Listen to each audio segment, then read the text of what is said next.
ఈరోజు దేవుని వాక్యము మత్తయి సువార్త 23వ అధ్యాయము 1వ వచనం నుండి 12వ వచనం వరకు. అప్పుడు యేసు జనసమూహములతోనూ తన శిష్యులతోనూ ఇట్లనెను, ధర్మశాస్త్ర బోధకులను పరిసయ్యులను మోషే ధర్మాసనమున కూర్చొని ఉన్నారు.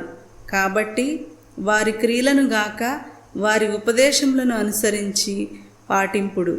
ఏలయనా వారు బోధించున్నది వారే ఆచరింపరు. వారు మోయ సాధ్యము కాని భారములను ప్రజల భుజములపై మోపుదురే కాని ఆ భారములను మోయు వారికి సాయపడుటకు తమ చిటికిన వ్రేలైనను కదపరు. తమ పనులెల్లా ప్రజలు చూచుటకై చేయుదురు. ధర్మసూత్రములను వారు మైదాల్పులుగా ధరింతురు. అంగీ అంచులు పొడవి చేసుకొందురు.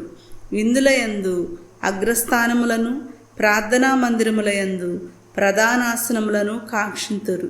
అంగడి వీధులలో వారు వందనములు అందుకొనుటకును బోధకుడా అని పిలిపించుకొనుటకును తహతహలాడుదురు.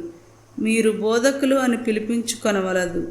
ఏలయనా మీకు బోధకుడు ఒక్కడే, మీరందరూ సోదరులు. ఈ లోకమున మీరు ఎవ్వరిని గాని తండ్రి అని సంబోధింపవలదు. మీ తండ్రి ఒక్కడే, ఆయన పరలోకమందున్నాడు.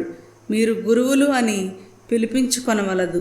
ఏలైనా క్రీస్తు ఒక్కడే మీ గురువు. మీ అందరిలో గొప్పవాడు మీకు సేవకుడై ఉండవలేను. తనను తాను హెచ్చించుకునివాడు తగ్గింపబడును, తనను తాను తగ్గించుకునివాడు హెచ్చింపబడును. యేసు ధర్మని సువిశేషము. క్రీస్తువా మీకు స్తుతి కలుగునుగాక. ఆమేన్.